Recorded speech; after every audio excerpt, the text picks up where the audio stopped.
Selama bertahun-tahun, para korban dalam kasus-kasus dingin ini bertanya-tanya apakah mereka akan pernah mendapatkan keadilan. Namun dalam setiap kasus, penegak hukum terus menelusuri petunjuk dan menggunakan teknologi terbaru untuk akhirnya memecahkan kejahatan tersebut. Elias Abu Elza, seorang pria yang dituduh sebagai pembunuh berantai, pindah ke Amerika Serikat dari Israel bersama keluarganya saat ia masih kecil. Saat dewasa, ia pertama kali bekerja di Piedmont Behavioral Health Center di Leesburg, Virginia, di mana ia bekerja sebagai teknisi kesehatan mental. Ia kemudian pindah ke Michigan, di mana ia mulai bekerja sebagai pegawai di Kingwater Market di Beecher. Namun, ia segera mendapat masalah dengan hukum ketika ia dituduh menyajikan alkohol kepada seseorang yang seharusnya tidak ia layani. Pada masa inilah, pada tahun 2010, seorang pria berusia 59 tahun diserang dengan sebilah pisau. Namun tidak ada yang pernah menduga bahwa Abu Elza terkait dengan kejahatan tersebut. Namun saat ia ditangkap, diketahui bahwa ia tinggal di beberapa daerah, termasuk Bradenton di Florida dan Grand Blanc di Michigan. Dia menikahi Jessica Hurt pada tahun 2004 dan kemudian mengungkapkan bahwa pernikahan itu adalah sebuah kesalahan. Karena tak lama kemudian, Jessica mengalami kekerasan emosional dari suaminya, yang mengaku mencintainya. Mereka bercerai pada tahun 2007 dan tak lama setelah itu, dia menikah lagi. Dan tidak banyak yang diketahui tentang pernikahan itu, tetapi diketahui bahwa pada tahun 2010, Abu Elza memulai serangkaian kejahatan yang membuat keluarganya terkejut. Untuk alasan yang hanya diketahui olehnya sendiri, dia mulai berkendara keliling jalanan Leesburg sendirian pada malam hari, mencari korban untuk diserang. Korban pertamanya adalah salah satu dari banyak pria bertubuh kurus yang nantinya juga akan diserang. Korban itu didekati oleh Abu Alzam pada bulan Mei tahun itu. Dia pura-pura tersesat dan meminta petunjuk arah. Setelah itu, dia mengeluarkan pisau tajam dan melukai korbannya di bagian dada. Korban berhasil menggambarkan kendaraannya, sebuah Chevrolet Trailblazer hijau, dan perburuan untuk menemukan penyerangnya pun dimulai. Selama 3 bulan berikutnya, banyak pria lain dengan postur tubuh serupa mengalami serangan yang sama. Diduga dia juga menyerang salah satu temannya di Ramla, Israel pada tahun 2010 saat dia sedang mengunjungi negara asalnya. Tetapi laporan itu tidak berlanjut karena temannya memutuskan untuk tidak menuntutnya. Pada tahun 2010, polisi mengumumkan bahwa mereka sedang mencari seorang pembunuh berantai karena mereka mulai mencurigai bahwa pria yang sama bertanggung jawab atas rangkaian penyerangan dengan senjata tajam di daerah tersebut. Sebuah satuan tugas dibentuk untuk menyelidiki kasus-kasus ini, dan hal ini mengungkapkan lebih banyak detail yang mengganggu. Pada tanggal 9 Agustus, para penyelidik menyadari bahwa pria yang sama bertanggung jawab atas 3 serangan terhadap pria di mana palu digunakan sebagai senjata. Ketiga korban mampu menggambarkan penyerang dan kendaraannya yang sama dengan yang terlihat di lokasi kejahatan lainnya. Serangan lain dengan senjata tajam dilaporkan pada hari berikutnya, dan tampaknya Abu Elzam tidak berniat menghentikan aksinya. Dia diberhentikan pada tanggal 5 Agustus dan ditangkap ketika diketahui bahwa dia memiliki surat perintah penangkapan yang masih berlaku atas kasus penyerangan. Dia dibebaskan dengan jaminan dan kemudian mencoba melarikan diri kembali ke Israel, yang menyebabkan dia ditangkap untuk kedua kalinya. Dia dikembalikan ke Flint, Michigan, di mana dia ditempatkan dalam sel isolasi. Polisi percaya bahwa nyawanya dalam bahaya karena dia telah menyerang begitu banyak orang. Dan jika rincian kejahatannya bocor ke sesama narapidana, mereka kemungkinan akan membalas dendam terhadapnya. Akhirnya dia mengakui kejahatannya, termasuk serangan terhadap Jamie Late di Leesburg pada tahun 2009 yang menyebabkan Late kehilangan nyawanya. Abu Elzam dijatuhi hukuman penjara seumur hidup tanpa kemungkinan pembebasan bersyarat. Cara aneh untuk memecahkan kasus dingin baru-baru ini muncul di penjara-penjara di seluruh dunia. Solusi untuk beberapa kasus dingin lama yang telah lama sulit dipecahkan oleh pihak berwenang kini ditemukan pada kartu remi. Ide ini terinspirasi dari kartu remi identifikasi tokoh yang pernah digunakan pemerintah pada tahun 2003 yang digunakan untuk mengidentifikasi anggota pemerintahan Saddam Hussein yang dicari oleh pihak berwenang. Ini termasuk mencetak wajah dan nama korban yang terlibat dalam kasus kejahatan yang belum terpecahkan. Permainan ini digunakan untuk membantu memicu ingatan para narapidana yang diharapkan dapat menghasilkan solusi atau petunjuk. Kartu-kartu yang biasanya menampilkan gambar raja, ratu, atau ikon lainnya akan digantikan dengan foto para korban, deskripsi singkat dan nama mereka, serta hadiah yang ditawarkan. Ada berbagai kartu remi seperti ini yang didistribusikan di seluruh negara bagian, seperti New York, Idaho, Florida, Colorado, dan Carolina Selatan. Tujuannya adalah agar para narapidana bermain kartu, dan saat mereka bermain, mereka mungkin saja mengenali informasi atau gambar para korban yang ditampilkan. Dengan adanya hadiah, diharapkan beberapa narapidana mungkin bisa memberikan bantuan yang berguna. Salah satu contoh dari setumpuk kartu yang dibagikan adalah kartu Joker, yang mencantumkan bahwa semua panggilan telepon berisi informasi akan tetap dirahasiakan dan sebuah nomor telepon ditambahkan di bagian bawahnya. Kartu ini juga menyatakan bahwa individu tersebut tidak perlu memberikan nama mereka. Banyak kasus telah berhasil dipecahkan menggunakan program kartu kasus dingin ini, meskipun belum ada cukup data nasional untuk membuktikan keberhasilannya. Salah satu contohnya terjadi pada tahun 2007 ketika permainan Go Fish diperkenalkan di sebuah penjara di Florida, yang secara luar biasa menghasilkan sebuah petunjuk dari seorang narapidana yang benar-benar memecahkan kasus dingin yang membuat para penyelidik terkejut selama 3 tahun. Pada bulan April 2015, ditemukan bahwa Biro Investigasi Colorado telah menerima lebih dari 60 petunjuk dari para narapidana yang menggunakan kartu permainan kasus dingin. Departemen Pemasyarakatan serta Kantor Jaksa Utama Negara Bagian Connecticut telah memperkenalkan permainan kartu yang menampilkan 52 kasus individu dan kasus orang hilang ke dalam penjara, yang kemudian berhasil menutup 20 dari kasus-kasus tersebut. Ketika membahas kasus Patricia Berry, seorang wanita yang hilang, tercatat bahwa telah dilakukan penangkapan setelah kasusnya dirilis di penjara melalui permainan kartu tersebut. Penangkapan lain juga didokumentasikan dalam kasus Tracy Brazel, seorang wanita hilang lainnya. Susan Swartz juga menemukan kasusnya berhasil dipecahkan oleh para narapidana. Dan bersamaan dengan itu, satu orang lagi yang sebelumnya hilang berhasil ditemukan.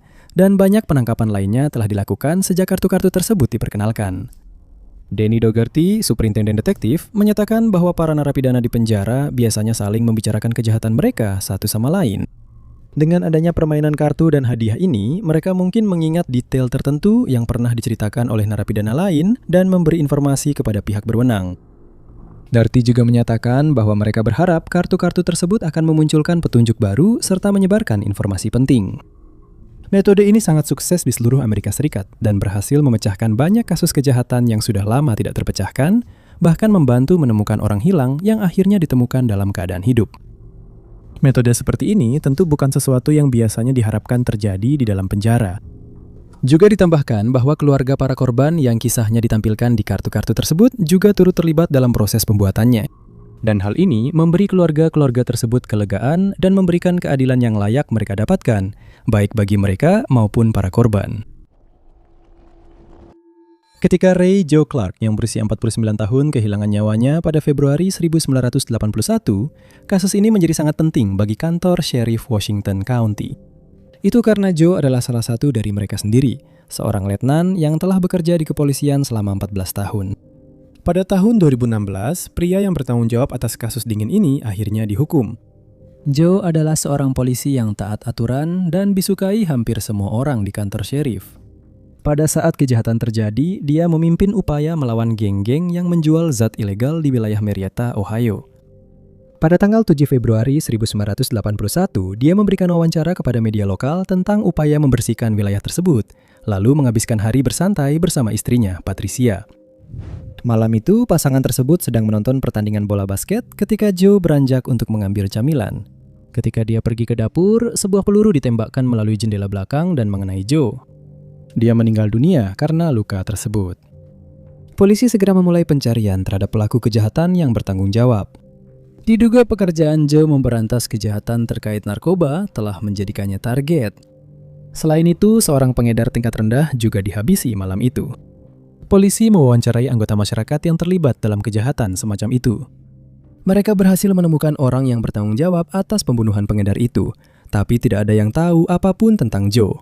Kebanyakan bahkan tidak tahu siapa dia. Bukti yang ditemukan di tempat kejadian perkara termasuk selongsong peluru dan jejak sepatu bot di halaman belakang Joe. Saksi juga melaporkan melihat sebuah mobil mencurigakan di dekat rumah Joe. Itu adalah sebuah Ford Pinto biru yang terlihat sedang berhenti di luar. Namun, tidak ada yang benar-benar melihat dengan jelas pengemudinya. Meskipun upaya keras dari para petugas polisi, kasus ini menjadi buntu. Pada tahun 2012, kantor sheriff membentuk unit kasus lama yang belum terpecahkan dan kasus Joe diperiksa kembali. Mereka berhasil menentukan jenis senjata yang digunakan dalam kejahatan tersebut, yaitu jenis yang merupakan perlengkapan standar bagi petugas polisi dan personel militer. Lalu datanglah sebuah petunjuk penting yang akhirnya membantu memecahkan kasus ini. Beberapa tahun sebelum kejahatan itu terjadi, Joe telah memimpin penyelidikan terhadap salah satu rekan kerjanya, Deputi Mitchell Rubel, yang telah menyerang seorang tersangka pencurian untuk mendapatkan pengakuan darinya. Rubel dipecat dari kepolisian dan menaruh dendam pada Joe khususnya. Rubel memiliki alibi untuk malam terjadinya kejahatan mengerikan itu. Dia bersama seorang temannya, Bob Smithburger.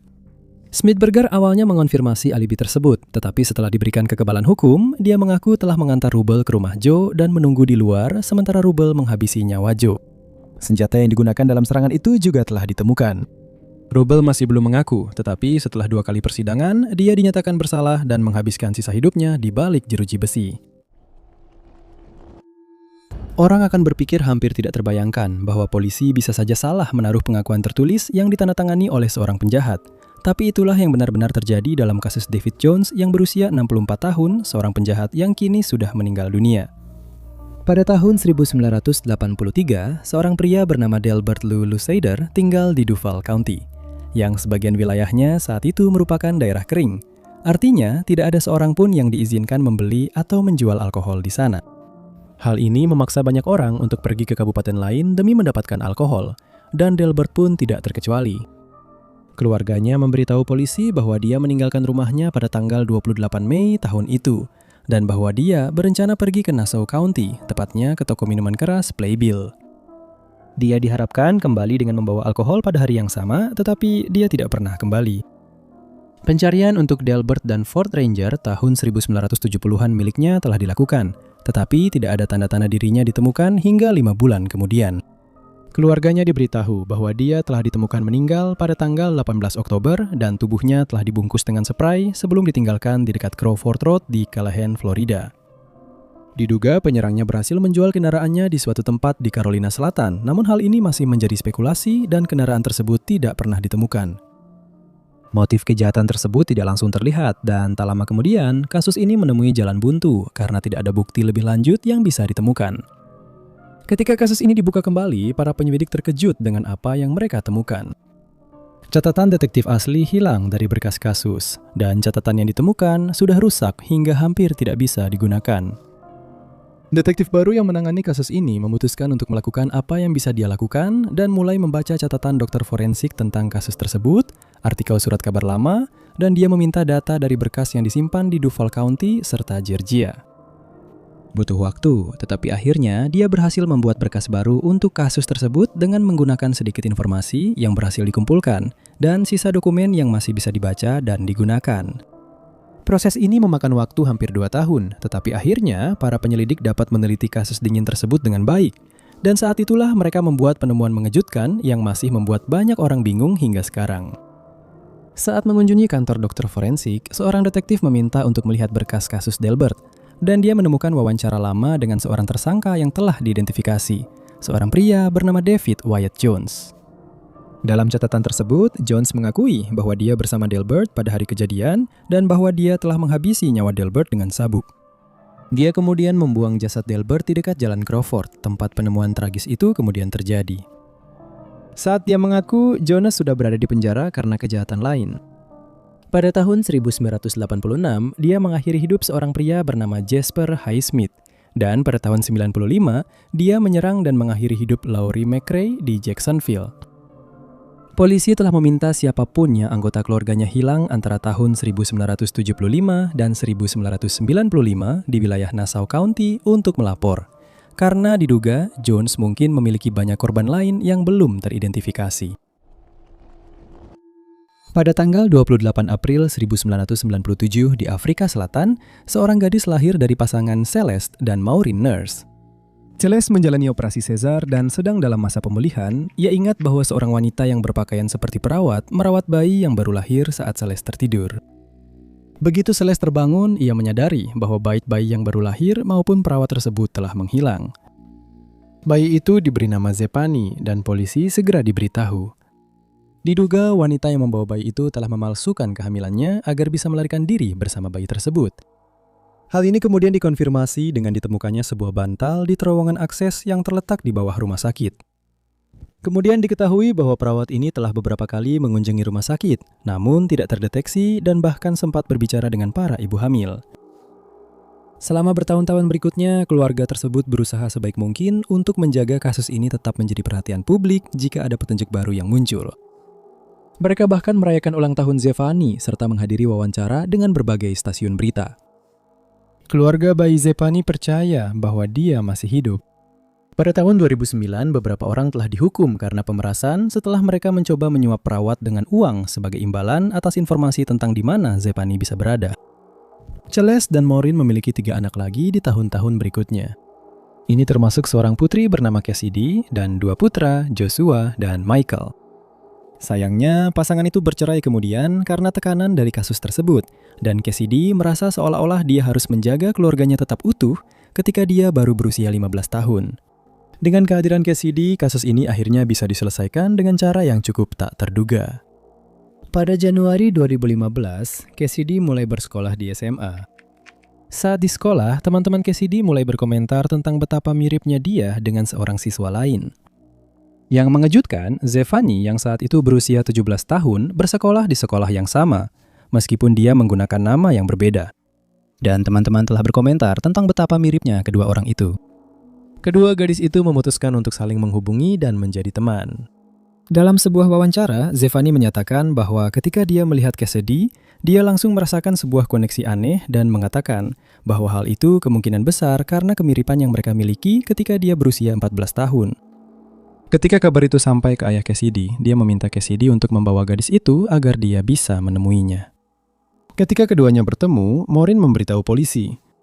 Penyelidikan pun dilakukan, dan orang-orang yang mengaku sebagai orang tua Zefani tidak dapat menunjukkan akta kelahiran atau bukti lain yang bisa membuat siapapun percaya bahwa mereka adalah orang tua kandungnya. Tes DNA dilakukan, dan hasilnya memastikan bahwa kedua gadis itu memang memiliki hubungan darah. Setelah itu, Zefani dipindahkan dari rumahnya dan dikirim ke layanan sosial, di mana keluarga perawat dan dirinya bisa menyesuaikan diri. Sayangnya, Zefani tidak merasakan hubungan yang sama dengan orang tua kandungnya seperti yang ia rasakan dengan Cassidy, dan akhirnya memutuskan untuk tetap tinggal bersama orang tua non-biologisnya. Penculiknya diidentifikasi sebagai Lavona Solomon. Diduga bahwa dia mengalami keguguran di rumah sakit dan kemudian memalsukan kehamilan agar berhasil menculik Zefani. Ada berbagai reaksi setelah penangkapan Lavona yang terjadi pada Agustus 2016 dan dia dinyatakan bersalah atas penculikan dan penipuan serta melanggar Undang-Undang Perlindungan Anak. Dia dijatuhi hukuman 10 tahun penjara. Suami Lavona, Michael, tidak dinyatakan bersalah karena dia tidak terlibat dan tampaknya tidak mengetahui penculikan tersebut. Selama masa sulit ini, Zefani mencari dukungan dari Michael karena dia adalah satu-satunya ayah yang pernah dia kenal. Selama persidangan di pengadilan, baik Maureen maupun Celeste justru digambarkan sebagai pihak yang bersalah, bukan sebagai korban yang kehilangan putri mereka saat lahir. Maureen bahkan dituduh memanfaatkan situasi ini untuk keuntungan finansial. Butuh waktu 17 tahun bagi para orang tua untuk mendapatkan keadilan atas hilangnya anak mereka. Tetapi rasa sakit karena tidak tahu apa yang terjadi pada putri mereka digantikan dengan rasa sakit karena ditolak. Karena Zefani, yang bisa dimengerti, memilih satu-satunya keluarga yang ia kenal dibandingkan keluarga kandungnya. Lisa Halstead terakhir kali terlihat masih hidup pada dini hari tanggal 12 Agustus 1986. Dia dan pacarnya, John Sott, sedang dalam perjalanan pulang dari acara keluarga ketika mereka bertengkar dan Lisa keluar dari mobil. Beberapa jam kemudian, tubuhnya ditemukan. Butuh waktu 36 tahun lagi sebelum kasus ini terpecahkan. John dan Lisa tinggal bersama di daerah Green Bay, Wisconsin pada saat itu. Lisa adalah ibu dari putra berusia 5 tahun, Jeremy, yang malam itu sedang menginap bersama keluarga. Jadi pasangan muda itu tidak terburu-buru untuk pulang ke rumah. Sekitar pukul 2.30 pagi ketika Lisa keluar dari mobil John saat mereka bertengkar. Mereka berada sekitar 1 mil dari apartemen mereka, tapi Lisa mengatakan dia akan berjalan kaki. Lisa tidak pernah sampai di rumah, dan ketika dia masih belum ditemukan keesokan paginya, John menelpon ibu Lisa, lalu melaporkan pacarnya hilang. Hanya beberapa jam kemudian, para pekerja konstruksi menemukan tubuh Lisa di area rawa-rawa di tempat yang sekarang dikenal sebagai Taman Alam Keene Canyon. Ada bekas ban di dekat tubuhnya, dan kemudian diketahui bahwa blus miliknya sendiri telah digunakan untuk mengakhiri hidupnya. John awalnya menjadi tersangka dalam penyelidikan. Cara mereka berpisah tampak mencurigakan. John terus-menerus membantah keterlibatannya dalam kasus ini dan tidak pernah ada bukti yang menunjukkan bahwa dia mengambil nyawa Lisa. Namun, dia tetap menjadi orang yang masuk dalam perhatian penyelidik. DNA ditemukan dari tubuh Lisa, tetapi saat itu tidak banyak yang bisa dilakukan dengan bukti tersebut. Kasus Lisa segera menjadi kasus dingin. Kasus ini ditampilkan di acara-acara seperti Crime Stoppers pada tahun-tahun setelah Lisa meninggal, dan ada beberapa petunjuk baru yang dilaporkan ke polisi, tetapi tidak ada satupun petunjuk yang membuahkan hasil. Selama bertahun-tahun, polisi di Green Bay terus meninjau kembali kasus ini, bertekad untuk mendapatkan keadilan bagi Lisa. Orang-orang diwawancarai ulang dan bukti-bukti diperiksa kembali, tetapi baru pada tahun 2018 teknologi muncul yang memungkinkan polisi akhirnya menutup kasus ini. DNA yang ditemukan di tempat kejadian perkara diajukan untuk pengujian genealogi genetik. Profil tersangka dibuat dan silsilah keluarga pun tersusun. Seorang pria bernama Lou Griffin muncul sebagai tersangka potensial. Griffin telah pindah ke daerah Green Bay sebulan sebelum Lisa meninggal dan bekerja sebagai sopir truk. Dia juga memiliki riwayat kekerasan, terutama terhadap perempuan. Detektif membuntuti Griffin dan mengumpulkan kaleng bir serta puntung rokok yang telah dia buang. DNA dari keduanya cocok dengan yang ditemukan di tempat kejadian perkara. Saat awal diwawancarai, Griffin mengaku tidak mengenal Lisa. Ketika dihadapkan dengan bukti DNA, dia mengakui bahwa dia mungkin pernah bertemu dengan Lisa pada malam saat dia meninggal. Tetapi dia mengaku sedang minum alkohol dan menggunakan zat terlarang malam itu. Griffin ditangkap dan diadili, namun pada Januari 2023, dia mengaku bersalah atas kematian Lisa karena tindakan ceroboh. Ketika seorang anggota keluarga diserang dan hidupnya berakhir, biasanya tidak terpikirkan bahwa mereka mungkin menjadi korban pembunuh berantai. Namun dalam kasus mahasiswi keperawatan berusia 18 tahun, Alice Eberhard, itulah yang sebenarnya terjadi. Meskipun keluarganya baru mengetahui detail mengerikan ini beberapa dekade setelah dia diserang. Pada tanggal 24 September 1965, Alice Eberhard ditemukan meninggal di rumah keluarganya di Fair Lawn, New Jersey. Dia telah diserang dengan pisau dan benda tumpul, namun para penyelidik dibuat bingung oleh kejahatan ini karena keluarganya tidak bisa memikirkan alasan mengapa seseorang ingin menyakitinya. Banyak orang telah diperiksa, tetapi semuanya dibebaskan dari kecurigaan. Dan selama beberapa dekade berikutnya, tidak ada kemajuan dalam kasus Alice. Penyerangnya telah menutupi jejaknya dengan sempurna dan harapan untuk mengidentifikasinya serta membawanya ke pengadilan atas kejahatan keji itu sangat kecil. Namun, pada tahun 2021, para penyelidik menerima telepon dari salah satu teman sekelas lama Alice yang mendesak mereka untuk melihat kembali kasusnya. Mengingat teknik investigasi telah berkembang pesat sejak kejahatan itu terjadi. Polisi setuju dan semua bukti yang dikumpulkan pada tahun 1965 diperiksa kembali dengan harapan bahwa pandangan baru akan menangkap sesuatu yang sempat luput 55 tahun sebelumnya.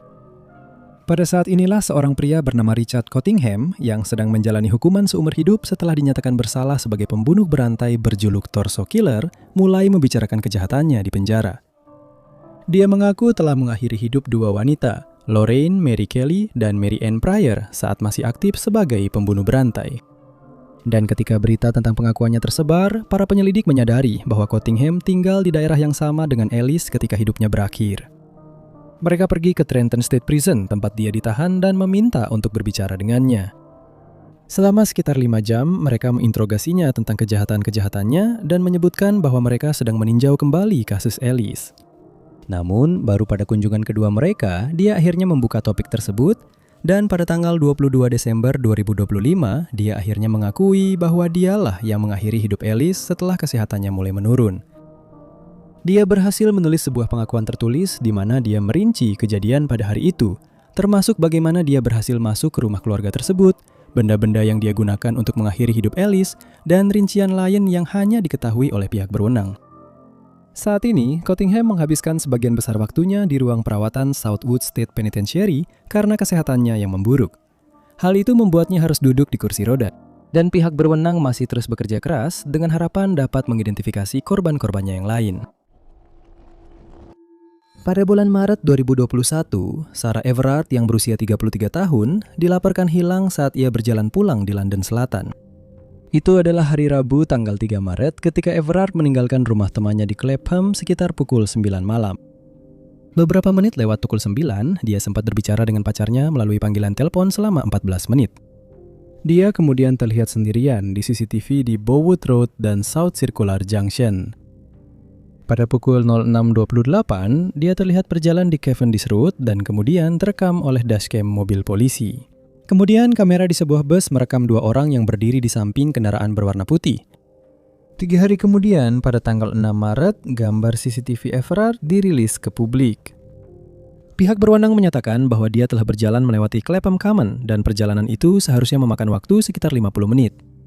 Keesokan harinya, rekaman kamera bel pintu kemudian dirilis yang menunjukkan wanita tersebut berjalan di Jalan Pointer menuju Tulse Hill. Penyelidikan kemudian dipimpin oleh Komando Kejahatan Khusus Scotland Yard karena kompleksitas kasus tersebut. Pada hari Senin itu, terungkap bahwa polisi telah menerima lebih dari 120 panggilan telepon terkait kasus tersebut dan telah menerima rekaman dashcam, kamera bel pintu, serta rekaman relevan lainnya. Anjing pelacak digunakan untuk melacak jejak aroma Everard, sementara saluran air dan kolam juga turut diperiksa. Lebih banyak gambar wanita yang hilang tersebut kemudian dirilis, yang menunjukkan pakaian yang dikenakannya pada saat menghilang. Belakangan diketahui bahwa salah satu saksi mata melihat Everard ditangkap oleh seorang anggota kepolisian Metropolitan London bernama Wayne Cousins, dan rekaman dashcam mengonfirmasi hal tersebut. Belakangan diketahui bahwa Cousins telah menangkap Everard dengan tuduhan palsu melanggar aturan COVID atau membantu seorang pelaku kejahatan. Setelah melihat lebih banyak rekaman CCTV, diketahui bahwa Cousins tidak menggunakan kendaraan polisi resmi, melainkan menyewa mobil. Pada tanggal 5 Maret, Cousins melaporkan ke tempat kerjanya bahwa ia sedang mengalami stres, dan pada pukul 2 siang hari itu, ia membeli kantong sampah berwarna hijau. Kemudian ditemukan bahwa ia mengirim email ke kantornya yang menyatakan bahwa ia tidak lagi ingin membawa senjata api dan juga membeli terpal serta jaring kargo. Pada tanggal 9 Maret, Cousins ditangkap atas dugaan penculikan Everard. Semua itu karena rekaman CCTV dan dashcam yang merekam dirinya saat pertama kali menangkap Everard. Sebuah penyelidikan dilakukan terhadap petugas tersebut dan ditemukan bahwa pada tahun 2015, polisi Kent tidak menyelidiki insiden di mana Cousins memperlihatkan alat kelaminnya di depan umum. Pada Februari 2021 ditemukan bahwa dia terkait dengan 2 laporan lagi tentang aksi memperlihatkan alat kelamin di depan umum, yang juga tidak diselidiki oleh pihak berwenang. Pada tanggal 3 Maret pukul 11.38 menit, Cousins berhasil membawa Everard masuk ke dalam mobilnya, lalu dia membawanya ke daerah pedesaan dan mengakhiri hidupnya. Pada dini hari, Everard dimasukkan ke dalam mobil pribadinya sendiri. Pada pukul 3.21 menit pagi hari, mobil tersebut terlihat di kamera CCTV lain di sekitar hutan Howth. Disinilah tubuh Everard kemudian ditemukan. Dia mengunjungi lokasi tersebut 2 kali dan meninggalkan area itu sebelum fajar. Pada pukul 8.30 pagi, mobil sewaan itu telah dikembalikan.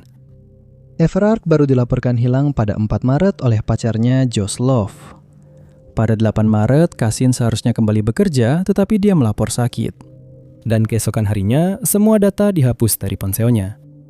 Pada saat itu sudah terlambat, karena semua rekaman CCTV, video bel pintu, dan dashcam sudah cukup memberatkan Cousins. Pada tanggal 9 Maret, Cousins ditangkap dan jasad Everard ditemukan di sebuah properti yang pernah ia miliki. Pada tanggal 12 Maret, pelaku didakwa dan mengaku bersalah atas pembunuhan. Dan pada tanggal 30 September, dia dijatuhi hukuman penjara seumur hidup tanpa kemungkinan pembebasan bersyarat. Jika bukan karena banyaknya saksi, berbagai rekaman CCTV, dashcam, dan video bel pintu, maka Cousins mungkin tidak pernah tertangkap terkait kejahatan tersebut, dan Everard tidak akan pernah ditemukan. Lika-liku dalam kasus Gypsy Rose Blanchard yang berusia 24 tahun dan ibunya, Claudine, yang berusia 48 tahun yang lebih dikenal sebagai Dee, begitu tidak masuk akal hingga sulit untuk dipercaya. Dan detail kasus ini membuat bahkan penyelidik yang paling berpengalaman pun terkejut. Sejak kecil, Claudine adalah anak yang agak bermasalah dan beberapa kali tertangkap mencuri. Keluarga besarnya juga percaya bahwa dia bertanggung jawab atas kematian ibunya sendiri, tetapi hal ini belum terbukti. Ibu tirinya, Laura, menambahkan bahwa Claudine pernah meracuninya dengan herbisida dan kejadian itu membuatnya tidak bisa berjalan selama hampir 9 bulan. Akhirnya dia hamil saat berusia 24 tahun dan dia melahirkan Gypsy Rose. Sepanjang masa kecil Gypsy Rose, Claudine selalu mengklaim bahwa putrinya menderita berbagai macam penyakit. Awalnya dia mengklaim bahwa putrinya menderita sleep apnea, Tetapi seiring berjalannya waktu, dia menyebutkan penyakit yang lebih serius, seperti distrofi otot, epilepsi, dan kanker. Namun, dokter tidak pernah menemukan tanda-tanda dari masalah-masalah tersebut. Meskipun para dokter tahu yang sebenarnya, Gypsy Rose mempercayai ibunya, dan dia segera yakin bahwa dirinya membutuhkan perawatan tingkat tinggi karena ibunya telah membujuknya untuk mulai menggunakan kursi roda jika sewaktu-waktu dia mengalami kejang atau keadaan darurat medis lainnya. Beberapa dokter tampaknya tertipu oleh klaim Claudine karena Gypsy menerima resep untuk selang makan dan alat bantu pernapasan yang akan membantunya dengan sleep apnea. Dia juga diberikan beberapa jenis obat lain dan lebih dari satu kali dia menjalani operasi yang sebenarnya tidak dia butuhkan. Ketika dokter tidak menemukan masalah apapun pada Gypsy Rose, Claudine selalu berhasil meyakinkan mereka sebaliknya dengan mengatakan bahwa dia pernah bekerja sebagai asisten perawat di masa lalu dan bahwa dia tahu gejala-gejala penyakit tersebut. Dia juga menegaskan bahwa putrinya adalah segalanya baginya dan bahwa dia tidak akan pernah membuat klaim palsu tentang kesehatan putrinya yang menurun. Selain itu, ibu dan anak tersebut tampak benar-benar bahagia saat bersama dan tidak ada yang menduga bahwa ada sesuatu yang lebih kelam sedang terjadi. Claudine akan mencukur kepala putrinya untuk meyakinkan orang lain bahwa dia telah menjalani perawatan kemoterapi dan kemudian memberinya obat-obatan tertentu yang akan menimbulkan gejala mirip dengan penyakit-penyakit yang disebutkan. Ketika seorang dokter mulai curiga bahwa Claudine berbohong tentang kondisi putrinya, dia akan langsung mencari dokter lain agar bisa melanjutkan sandiwara tersebut. Akhirnya, ibu dan anak itu terpaksa tinggal di rumah susun ketika anggota keluarga lainnya mulai curiga bahwa Claudine berbohong, dan mereka berhasil bertahan hidup dengan tunjangan anak serta tunjangan disabilitas. Mereka pindah ke Missouri setelah badai Katrina.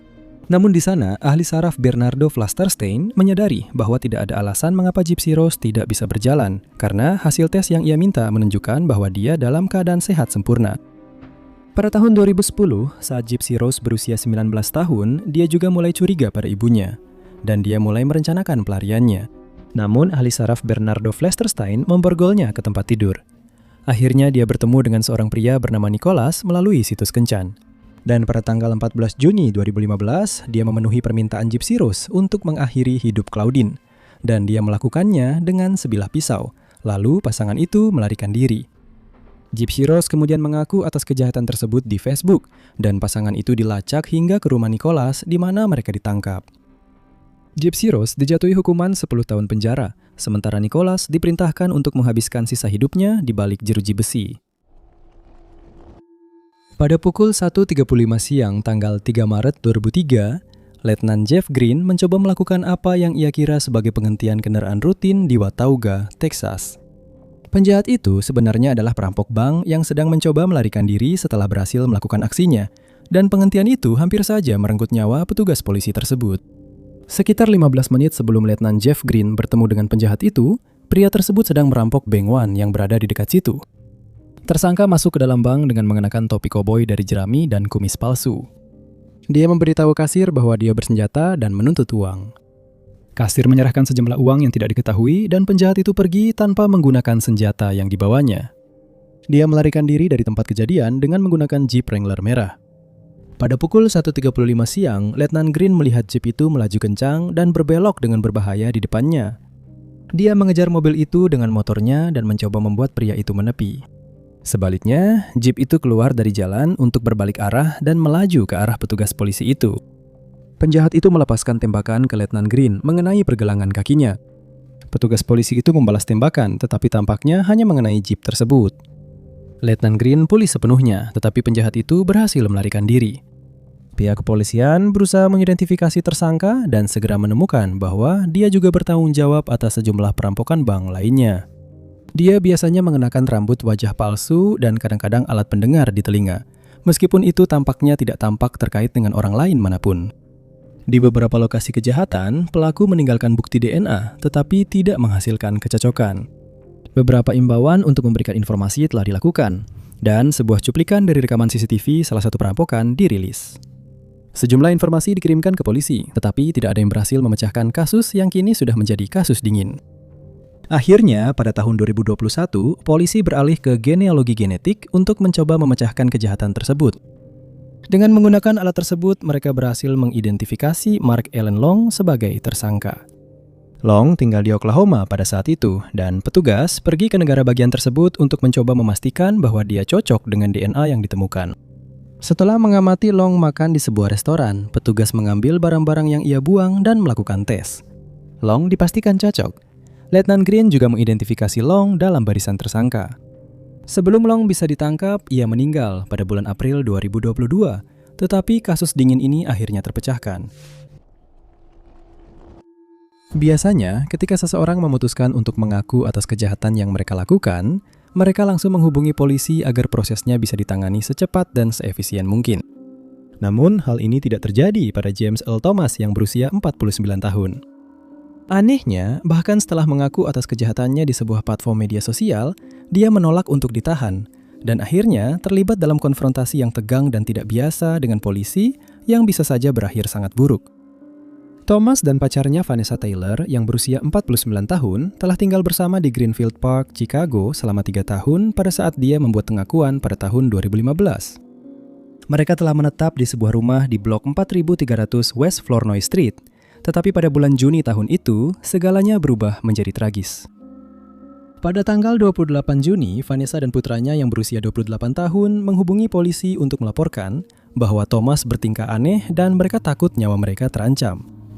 Ketika para penyelidik tiba, mereka diberitahu bahwa dia telah membakar minyak goreng di dapur rumah, yang kemudian dituangkan ke dalam botol untuk membuat bahan peledak, meskipun mereka tidak tahu untuk apa bahan peledak itu digunakan. Polisi memerintahkan Thomas untuk keluar dari rumah dan menyerah, tetapi sebaliknya, dia memutuskan untuk melawan. Dia memotong saluran gas rumah dan mengacungkan pedang samurai sambil berteriak kepada polisi bahwa mereka harus memaksanya keluar dengan membakar rumah itu sebelum dia mau menyerah. Petugas melaporkan bahwa dia terus menuangkan minyak goreng ke dalam botol saat kejadian itu berlangsung, dan dia telah memasukkan potongan kain ke dalam botol-botol tersebut untuk membuat bahan peledak yang dimaksud. Dia kemudian terlihat mondar-mandir di dalam rumah dengan 2 bilah senjata berbeda, menciptakan situasi yang sangat berbahaya bagi polisi untuk ditangani. Setelah beberapa waktu, para penyidik berhasil membujuk Thomas dan dia menyerahkan diri. Dia dibawa ke rumah sakit setempat di mana dia dievaluasi dan dirawat sebelum dibebaskan keesokan harinya. Tidak diketahui mengapa tidak ada tuntutan yang diajukan terhadapnya. Hanya beberapa hari kemudian, pada tanggal 2 Juli, Thomas membuat pengakuan mengejutkan di Facebook. Polisi menerima telepon dari putra Vanessa yang meminta mereka memeriksa keadaan ibunya, karena dia menerima beberapa notifikasi aneh dari akun Facebook ibunya. Dalam salah satu postingannya, Thomas menyatakan bahwa pacarnya, Vanessa, adalah bagian dari kelompok mafia dan bahwa dia berusaha mengakhiri hidupnya, jadi dia mengakhiri hidup Vanessa sebagai gantinya. Ketika mereka tiba di rumah pada pukul 2.00 pagi, polisi melihat Thomas bersandar di salah satu jendela dan dia bersikeras bahwa Vanessa sedang keluar. Dia kemudian mengaku bahwa dia telah menelan racun 3 kali pada hari itu dan meminta petugas polisi untuk menembaknya agar hidupnya bisa diakhiri. Rumah itu langsung diserbu dan di dalamnya mereka menemukan Thomas sedang menunggu dengan sebilah pisau. Dia dilumpuhkan dengan alat kejut listrik dan dibawa ke tahanan, tetapi Vanessa sudah tidak bernyawa lagi. Dia ditemukan sudah meninggal setelah dicekik dengan kabel listrik. Thomas dibawa ke rumah sakit Loretto di mana dia sekali lagi mengakui kejahatannya, tetapi dia tidak dapat menjelaskan motifnya kepada polisi. Serangan yang merenggut nyawa Paul Ekman pada tahun 1985 tetap tidak terpecahkan selama hampir sepanjang hidup sang penjual bunga itu. 35 tahun setelah jasadnya ditemukan di jalan tol yang sepi, bukti DNA yang ditemukan di lokasi kejadian akhirnya mengungkap siapa pelakunya. Paul adalah seorang penjual bunga berusia 35 tahun dan peniru wanita yang tinggal di kota Oklahoma pada saat kejahatan itu terjadi. Menurut seorang temannya, dia adalah seorang homoseksual dan kadang-kadang bertemu dengan pria di tempat peristirahatan. Dia juga kadang-kadang memberi tumpangan kepada orang yang menumpang di jalan. Tampaknya, salah satu pertemuan tak sengaja ini telah berakhir tragis ketika tubuh Paul ditemukan pada 18 September 1985. Paul sedang dalam perjalanan pulang dari sebuah klub di Tulsa yang tak jauh dari sana saat itu, tapi dia tidak pernah sampai di rumah. Sebaliknya, tubuhnya dibuang di dekat tempat istirahat jalan tol. Dia mengalami beberapa luka akibat benda tajam. Polisi yang menyelidiki kejahatan tersebut saat itu menemukan puntung rokok di dekat tubuh Paul. Mobilnya juga ditemukan di dekat lokasi dan sidik jari laten ditemukan pada gagang pintu. Karena tidak ada tersangka dan tidak ada kecocokan dengan barang bukti, kasus ini menjadi kasus dingin. Selama bertahun-tahun, keluarga Paul terus mencari jawaban. Kasus dinginnya adalah salah satu dari 52 kasus yang ditampilkan pada setumpuk kartu remi yang dibagikan di penjara, dengan harapan salah satu narapidana mengenali kasus tersebut dan memberikan jawaban. Ternyata, seorang narapidana memang memiliki informasi yang bisa memecahkan kasus ini, tetapi dia tidak mengungkapkannya secara sukarela. Pada tahun 2020, detektif yang meninjau kasus dingin tersebut memeriksa KODIS, sistem indeks DNA gabungan milik FBI, dan menemukan kecocokan. 4 tahun sebelumnya, pada tahun 2016, seorang pria bernama Earl Wesley Wilson dijatuhi hukuman penjara 5 tahun untuk kejahatan yang berbeda. Dia harus menyerahkan DNA dan sidik jarinya. Keduanya akan cocok dengan bukti yang ditemukan di tempat kejadian perkara. Saat diwawancarai, Wilson mengaku tidak pernah bertemu dengan Paul dan tidak bisa menjelaskan mengapa sidik jarinya ada di pintu mobil Paul. Tetapi kebenarannya akhirnya terungkap. Mantan istri Wilson mengatakan kepada penyidik bahwa dia menjemput Wilson dari sebuah pom bensin pada hari terjadinya kejahatan. Sebelumnya, dia menelpon dari McDonald's dekat tempat peristirahatan dan mengatakan bahwa dia membutuhkan istrinya untuk menjemputnya. Saat dia tiba, Wilson sudah tidak ada, tapi kemudian menelpon dari pom bensin. Dia mengatakan bahwa dia telah mendapat tumpangan dari seseorang, tetapi pengemudinya melakukan sesuatu yang tidak disukai Wilson, jadi Wilson menyerangnya. Dia mengaku bahwa dia tidak tahu apakah pria itu masih hidup. Wilson akhirnya mengaku telah menghilangkan nyawa Paul dan dijatuhi hukuman penjara 20 tahun. Ketika Tony Peralta yang berusia 37 tahun memutuskan untuk mengaku atas kejahatan yang dia lakukan pada tahun 2008, dia mengatakan kepada polisi bahwa itu bukan karena dia sakit parah atau karena dia pikir pada akhirnya akan tertangkap, tetapi karena dia tidak sanggup hidup dengan rasa bersalah atas apa yang dia lakukan kepada mantan pemilik rumahnya, William Blodgett. William yang berusia 69 tahun yang berasal dari Roswell, New Mexico, dilaporkan hilang oleh keluarganya pada bulan Desember 2008 ketika mereka tidak dapat menghubunginya. Pacarnya melaporkan bahwa terakhir kali dia melihatnya adalah pada malam Natal tahun itu, dan keluarganya mulai khawatir akan keselamatannya. Ketika mereka masih belum mendengar kabar darinya 10 hari kemudian, putranya Greg menghubungi polisi dan kasus orang hilang pun dilaporkan.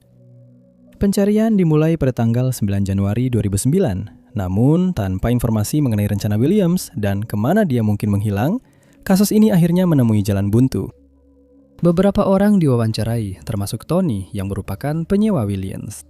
Dan untuk beberapa waktu, dia dianggap sebagai tersangka, tetapi tidak ada bukti yang dapat ditemukan bahwa dia bertanggung jawab atas hilangnya Williams, jadi dia tidak pernah didakwa.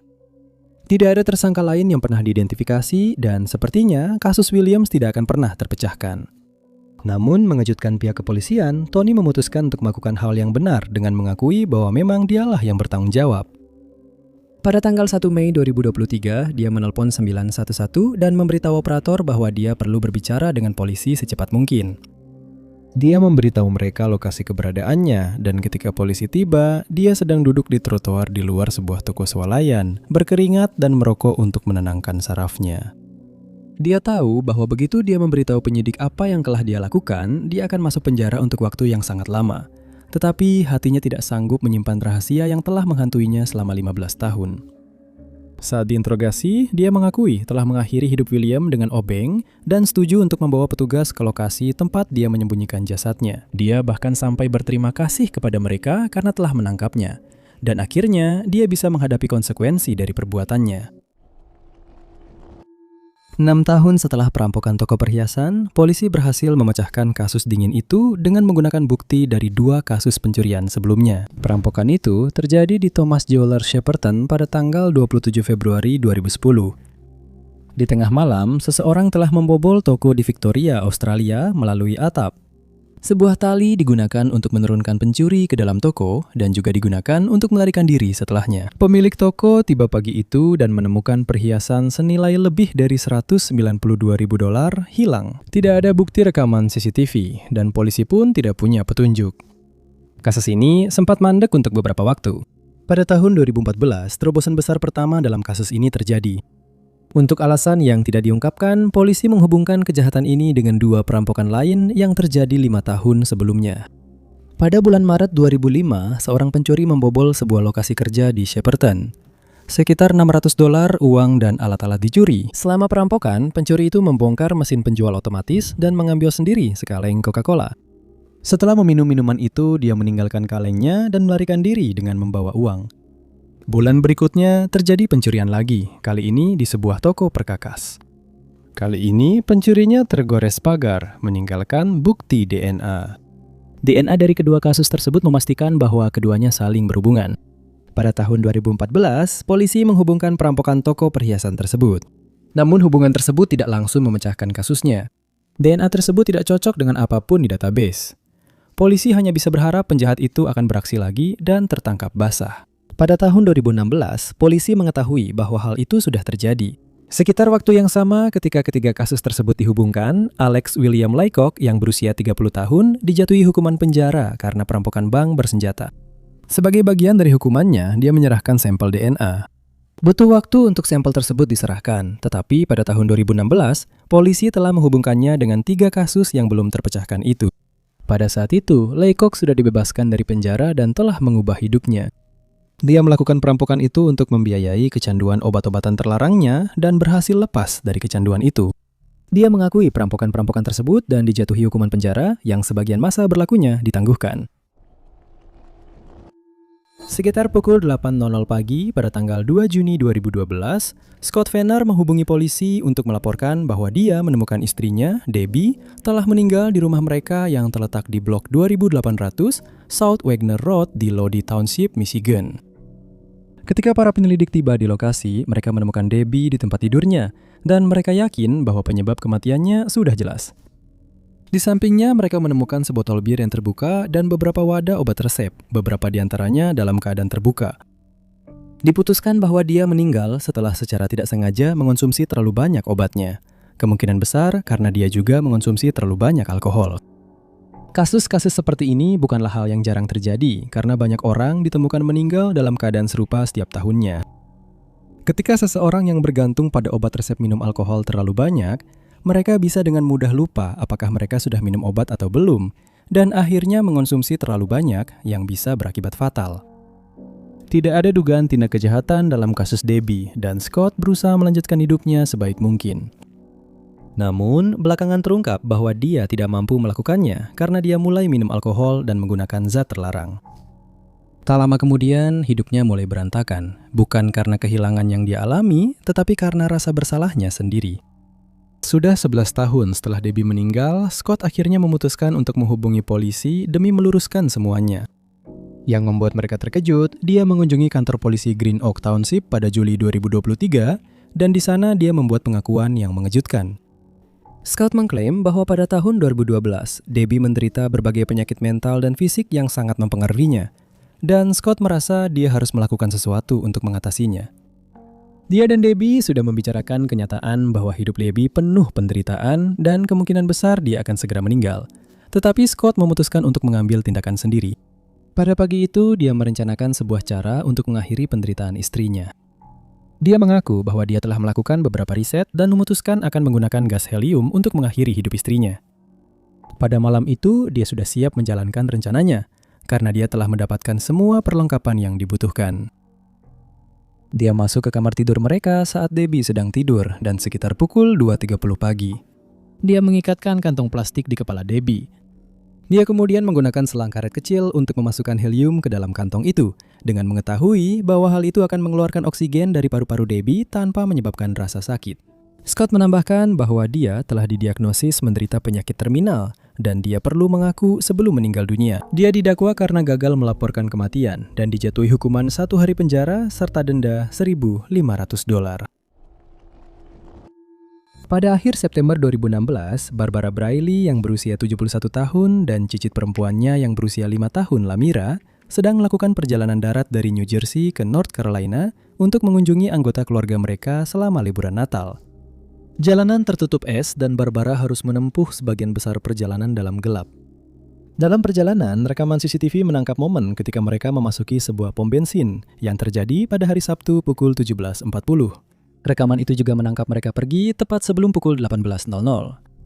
Tampaknya telah terjadi semacam kesalahan selama perjalanan, dan Barbara telah berbelok ke sebuah jalan kecil di Kabupaten Dinwiddie, Virginia. Dia terus melaju di jalan ini sampai dia melindas sebuah pohon kecil yang kemudian menyebabkan mobilnya terjebak.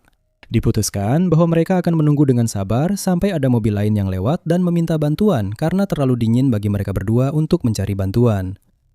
Beberapa jam berlalu dan tidak ada seorang pun yang datang untuk menolong mereka. Jalan tempat mereka terjebak berjarak sekitar 1 mil dari jalan beraspal dan mereka tidak menyadari hal ini pada saat itu. Beberapa hari telah berlalu dan keduanya masih terdampar di dalam mobil. Untungnya ada botol-botol di dalam mobil yang bisa digunakan keduanya untuk melelehkan salju sebagai sumber air. Mereka juga membawa beberapa camilan, tapi sekarang semua itu sudah habis. Barbara mulai merasa sangat lelah karena kekurangan makanan serta cuaca yang dingin. Keluarga di Carolina Utara mulai khawatir setelah keduanya tidak muncul di rumah mereka dan akhirnya melaporkan mereka hilang. Tim pencari diatur untuk mencari kemungkinan kecelakaan dan helikopter berpatroli untuk mencari 2 orang yang hilang itu. Pada satu titik, salah satu helikopter telah terbang tepat di atas area tempat mereka berada, tetapi hutan di sana terlalu lebat sehingga menghalangi pandangan mereka ke apapun yang ada di bawah. Inilah saat ketika pihak berwenang kemudian memeriksa rekaman CCTV di pom bensin yang menunjukkan arah umum mereka, tetapi tidak ada yang menyangka bahwa Barbara akan keluar dari rute dan menuju jalan yang tidak dikenal. 4 hari setelah mereka pertama kali menghilang, pemilik properti di dekatnya menemukan kendaraan tersebut dan menemukan Barbara dalam keadaan tidak sadarkan diri, sementara Lamira dalam keadaan baik-baik saja. Keduanya duduk bersandar pada sebuah pohon. Diketahui bahwa Lamira telah memberi makan nenek buyutnya, serta menjaga agar nenek buyutnya tetap hangat selama beberapa hari mereka hilang. Meskipun 4 hari terdengar tidak terlalu lama, di tengah musim dingin itu sangat krusial bagi seorang gadis kecil dan seorang wanita lanjut usia. Barbara dibawa ke pusat medis PCU di Richmond dengan helikopter, di mana dia dimasukkan ke dalam daftar pasien dengan kondisi serius. Sebuah penyelidikan dilakukan untuk mengetahui apa yang sebenarnya terjadi. Tampaknya Barbara telah keluar dari jalan tanah menuju ke hutan sebelum menabrak sebuah pohon kecil dan terjebak. Dia kemudian mencoba mundur, tetapi justru membuat kendaraan semakin terjepit. Kendaraan yang mereka tumpangi ditemukan terparkir 1,5 mil dari jalan utama dan 45 kaki dari jalan tanah. Wanita lansia dan cicit perempuannya ditemukan 50 yard dari lokasi tersebut. Sersan Steve Vick dari Kepolisian Negara Bagian Virginia menyatakan bahwa tampaknya kedua orang tersebut bertahan hidup dengan kotak jus, apel, dan beberapa barang lainnya. Dia menjelaskan bahwa mereka telah makan dan minum selama beberapa hari mereka terdampar. Tampaknya mereka berdua ditemukan secara ajaib tepat pada waktunya. Jika tidak, Barbara mungkin tidak akan pulih sepenuhnya. Kedua kerabat itu tampaknya telah saling menyelamatkan. Diduga Barbara terus memberi makan Lamira kecil sementara dia perlahan kehilangan energi selama 4 hari, di mana saat itulah gadis kecil itu mungkin turun tangan dan menjaga wanita tua itu tetap hangat dan aman sampai mereka akhirnya diselamatkan secara kebetulan. Jika pemilik properti tempat kendaraan itu diparkir tidak keluar dan menemukannya, mungkin kedua orang itu tidak akan hidup hari ini. Barbara benar-benar pulih sepenuhnya dan Lamira tidak terluka serta kembali ke keluarganya setelah pemeriksaan singkat. Keluarga tidak yakin mengapa Barbara akan berbelok ke jalan yang tidak dikenal itu, padahal dia telah melewati rute tersebut berkali-kali selama bertahun-tahun. Mereka juga menyatakan bahwa Barbara tidak memiliki kondisi medis yang diketahui. Pada bulan November 1946, penduduk London, Inggris diberitahu untuk tetap waspada karena polisi mulai mencurigai bahwa ada seorang pembunuh berantai yang beroperasi di kota tersebut. Hal ini terjadi setelah sekitar 4 wanita yang semuanya adalah pekerja seks jalanan kehilangan nyawa mereka di tangan seorang penyerang yang tidak dikenal. Kejahatan-kejahatan ini langsung mengingatkan semua orang di daerah tersebut pada pembunuhan Whitechapel yang terkenal, yang dilakukan oleh pembunuh berantai terkenal Jack the Ripper, yang hingga hari ini masih belum teridentifikasi, meskipun beberapa sejarawan, penulis, dan penyelidik menyatakan bahwa mereka telah menemukan identitas pelakunya. Surat kabar mulai melaporkan bahwa seorang penyerang yang mereka juluki Soho Jack mungkin sedang berkeliaran di jalan-jalan London pada malam hari, dan rumor mulai beredar bahwa serangan-serangan lain akan segera terjadi. Salah satu wanita yang kehilangan nyawanya adalah Margaret Cook yang berusia 26 tahun yang ditemukan meninggal di luar sebuah klub malam di kota setelah diserang dengan senjata api dan penyelidikan segera dimulai. Diketahui bahwa Margaret dibesarkan di Bradford dan pada saat itu dia tinggal tidak jauh dari Soho, salah satu daerah terburuk di London pada masa itu. Dia bekerja di Blue Lagoon Club di mana dia menjadi penari eksotis dan dia pernah beberapa kali berurusan dengan hukum. Saat masih muda, dia pernah ditangkap dan dikirim ke lembaga pemasyarakatan anak. Dan sebagai orang dewasa, dia terbiasa menggunakan beberapa nama samaran yang berbeda, yang membuat penyelidikan kasusnya menjadi semakin rumit. Polisi mengetahui bahwa Blue Lagoon bukan hanya sebuah klub malam, tetapi juga berfungsi sebagai rumah bordil tempat beberapa wanita bekerja. Motif serangan tersebut masih belum jelas, tetapi dilaporkan bahwa kehidupan Margaret berakhir di lorong sempit antara tangki air klub dan pintu depan. Seorang mantan petugas polisi melaporkan bahwa dia melihat seorang pria dan seorang wanita bertengkar di luar klub. Dan pada satu titik, wanita itu berteriak bahwa pria tersebut membawa senjata api. Ketika mantan petugas itu mendekati pria tersebut, dia diberitahu untuk tidak ikut campur, dan dia pun menuruti karena takut akan diserang. Hanya beberapa saat kemudian, dia mendengar suara tembakan, dan ketika dia menoleh, dia sempat melihat sekilas penyerang itu saat melarikan diri di sepanjang jalan. Beberapa orang menyaksikan penyerangan itu, dan 3 orang yang berada di sekitar mencoba menangkap pelaku, tetapi dia berhasil melarikan diri ke kerumunan dan menghilang sebelum mereka bisa mengejarnya. Baru pada tahun 2015, kasus ini akhirnya terpecahkan ketika seorang pria berusia 91 tahun yang tidak disebutkan namanya datang ke kantor polisi di Ontario, Kanada untuk mengaku. Dia menyatakan bahwa dia dan Margaret terlibat dalam sebuah pertengkaran setelah Margaret menipunya dan mengambil sejumlah uangnya. Dan dia memutuskan untuk mengakhiri hidup Margaret dengan senjata api Perang Dunia II yang dia bawa. Setelah hanya sebulan saling mengenal, Craig Dwight Williamson yang saat itu berusia 46 tahun menikahi Christine Reinhardt yang berusia 41 tahun di Danau Tahoe pada tanggal 7 September 1990. Pasangan pengantin baru itu membeli sebuah peternakan di Wisconsin di mana mereka mulai membudidayakan ikan nila dengan tujuan untuk menjualnya ke seluruh negeri. Pada tanggal 28 Agustus 1993, Craig melakukan perjalanan ke Colorado Springs untuk menjual beberapa ikan. Beberapa minggu sebelum itu, dia mengalami gegar otak dan Christine khawatir tentang perjalanan tersebut karena itu. Setibanya di Colorado Springs, Craig menyewa mobil untuk janji bisnisnya. Pada tanggal 30 Agustus pukul 9 malam, dia berbicara dengan Christine melalui telepon dari hotel tempat dia menginap. Ini akan menjadi terakhir kalinya Christine mendengar kabar dari suaminya. Dia dijadwalkan kembali ke Wisconsin keesokan harinya, namun tidak pernah tiba. Pada hari yang sama, kartu kreditnya ditemukan di El Paso, Texas, yang berjarak 675 mil dari Colorado. 2 minggu telah berlalu dan mobil yang ia gunakan ditemukan ditinggalkan di seberang perbatasan Juarez, Meksiko. Namun pihak berwenang tidak menduga adanya tindakan kriminal. Penyelidikan atas hilangnya Craig dipimpin oleh detektif Robert Johnson, sementara Christine memulai pencariannya sendiri atas hilangnya suaminya yang misterius. Pada tanggal 14 September, dia pergi ke hotel tempat Craig menginap. Disinilah dia menemukan bahwa Craig telah meninggalkan semua barang miliknya, tetapi tidak ada tanda-tanda perkelahian atau bukti bahwa telah terjadi tindakan kriminal. Meskipun tidak ada bukti bahwa sesuatu yang buruk telah terjadi pada Craig, Christine tetap percaya bahwa dia telah diserang setelah tersesat ke daerah yang tidak diketahui akibat gegar otak yang dialaminya beberapa minggu sebelumnya. Setelah beberapa laporan berita ditayangkan di televisi, seorang perawat pensiunan bernama Judy Inman dari Montana memberikan sebuah petunjuk. Judy telah melakukan perjalanan dengan kereta api dari Montana ke Washington 2 minggu setelah Craig awalnya menghilang. Dia ingat bahwa di dalam kereta ada seorang pria yang terus mengoceh tentang akuarium ikan dan mengatakan bahwa ikan-ikan itu berasal dari luar Amerika Serikat. Judy adalah seorang perawat berpengalaman dan menyimpulkan bahwa pria itu telah mengalami cedera kepala. Setelah mendengar hal ini, Christine percaya bahwa pria itu sebenarnya adalah suaminya, dan dia sedang bepergian ke Washington karena di sanalah mereka berdua pertama kali bertemu. Selama 6 minggu berikutnya, Christine melakukan pencarian pria itu dengan berhenti di setiap lokasi tempat kereta berhenti saat Judy dan Craig berada di dalamnya. Judy dan Christine juga telah bertemu untuk membahas cobaan yang mereka alami dan seperti apa penampilan pria itu. Deskripsi tersebut menggambarkan seseorang yang mirip dengan Craig.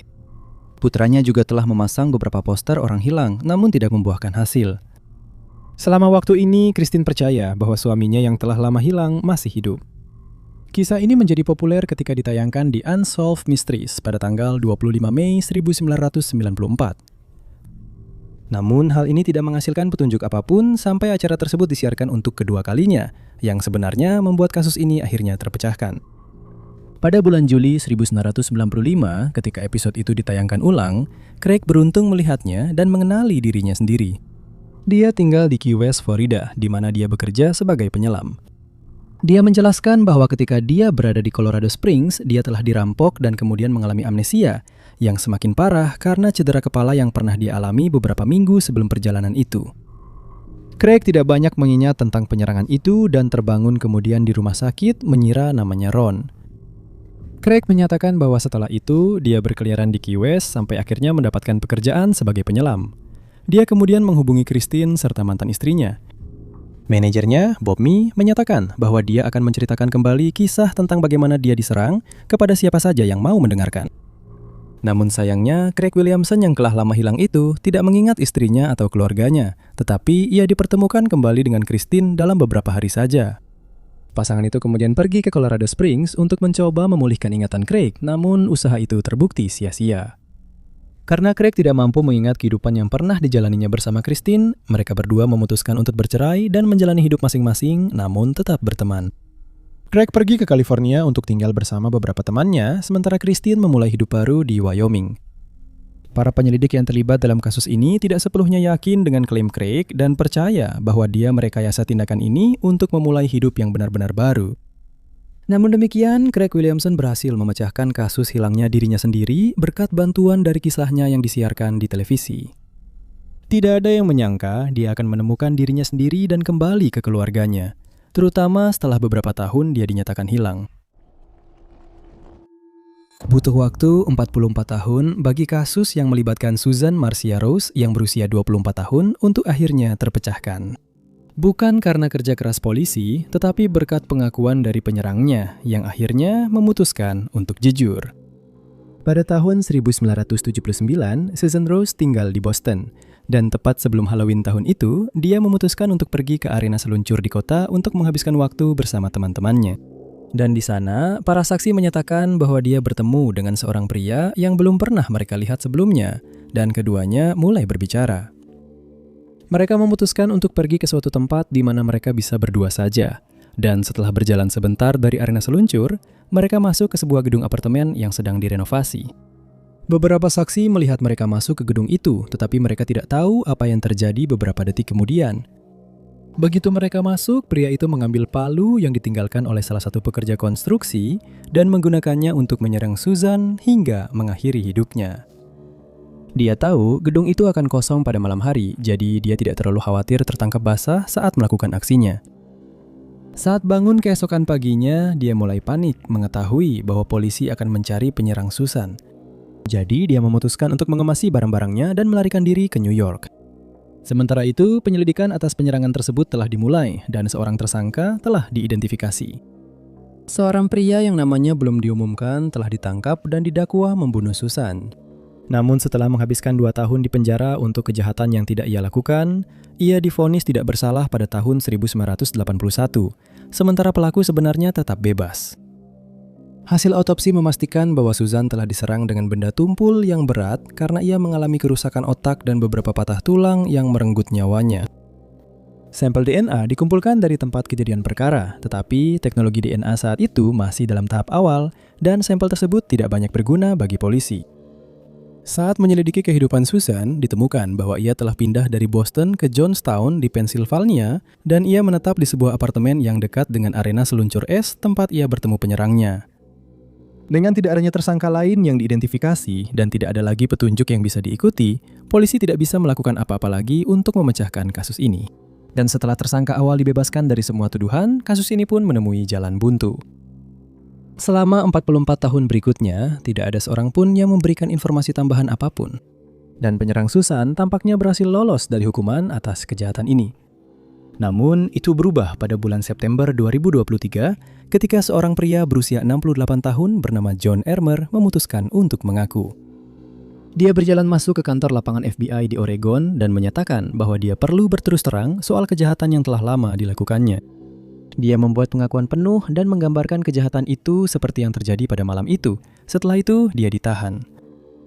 Polisi kemudian menyatakan bahwa mereka juga mempertimbangkan kemungkinan bahwa Ermer telah mengakhiri hidup orang lain, tetapi mereka menolak untuk berkomentar tentang kasus itu karena penyelidikan masih berlangsung.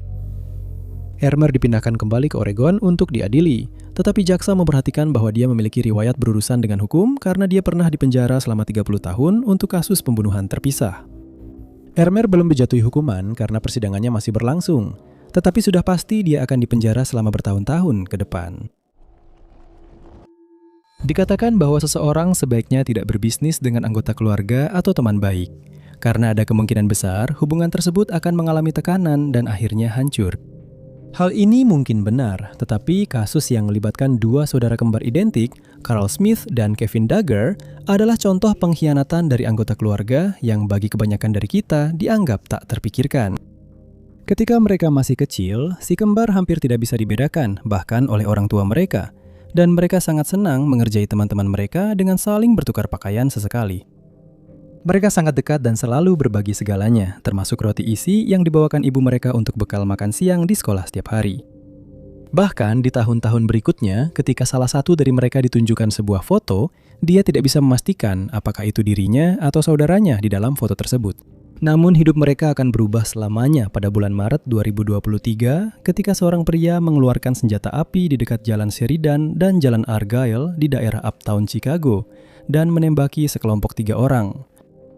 Salah satu peluru mengenai seorang pria bernama Antoine Carter dan mengakhiri hidupnya, sementara pria lain, Ronnie Bolden, terluka. Dia harus segera dilarikan ke rumah sakit terdekat di mana dia menerima perawatan dan akhirnya pulih sepenuhnya. Pelaku langsung melarikan diri dari lokasi setelah melepaskan tembakan, dan satu-satunya yang dimiliki polisi hanyalah pernyataan saksi dan deskripsi pelaku. Setelah Bolden cukup pulih, dia diperlihatkan beberapa foto tersangka dalam kasus tersebut, dan dia berhasil mengidentifikasi Carl sebagai pria yang menembaknya. Anehnya, foto Kevin tidak dimasukkan dalam barisan foto tersebut, dan setelah Carl ditunjuk, polisi tidak berusaha untuk mewawancarai Kevin sebagai tersangka yang mungkin terlibat. Kevin berhasil ditemukan dan meskipun dia menyatakan dirinya tidak bersalah, dia dijatuhi hukuman penjara selama 54 tahun. Selama dia di penjara, dia mengajukan beberapa banding, tetapi tidak banyak berpengaruh karena polisi yakin bahwa mereka telah menangkap orang yang tepat. Kevin dan Carl tidak akan bertemu selama 38 tahun ke depan, sementara Kevin menjalani hukumannya.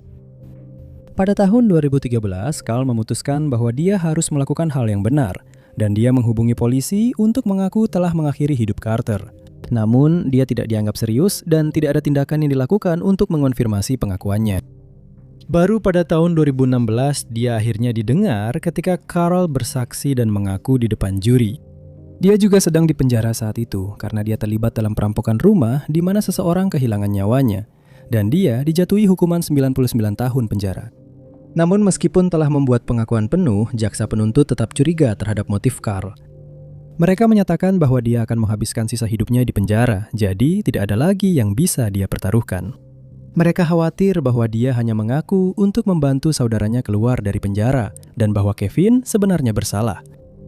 Apapun yang terjadi, pengakuan Carl akhirnya diterima pada tahun 2022 dan dia dibebaskan untuk memulai hidupnya kembali. Terima kasih banyak sudah menonton. Jika kalian menyukai video ini, jangan lupa tekan tombol suka.